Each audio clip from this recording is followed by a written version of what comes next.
یک داستان ساده اما پر از درس. شیرهای وحشی به یک الاغ بیچاره حمله کرد، اما یکی از شیرها گفت صبر کنید، من نقشه بهتری دارم. طبق نقشه الاغ رو نکشتند، برعکس ازش مراقبت کرد، اعتمادش رو جلب کردن و کم کم اونو بین خودشون نگه داشتن. زمان گذشت و اون الاغ دیگه فقط یک الاغ ساده نبود، بلکه پادشاه الاغ‌ها شد، با قدرتی شبیه شیرها و پشت سرش تمام شیرهای وحشی. همین باعث شد بقیه الاغ‌ها ازش بترسن و حتی جرأت حرف زدن باهاش رو نداشته باشن.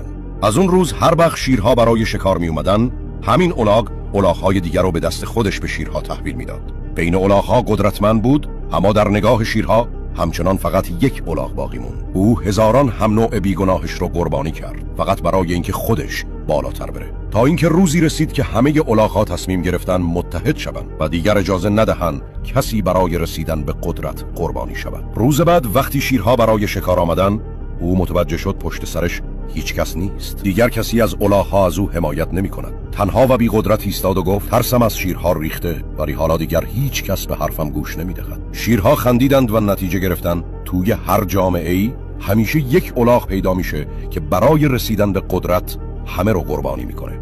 قدرت واقعی با فریب و قربانی کردن دیگران به دست نمیاد. اتحاد و صداقت همیشه پیروز میشن. اگه بهترینش رو دنبال نمی‌کنی، احتمالاً دیگه ما رو نخواهی دید. اما اگر ما رو دنبال میکنی، تبریک، تو در مسیر رشد و پیشرفت هستی.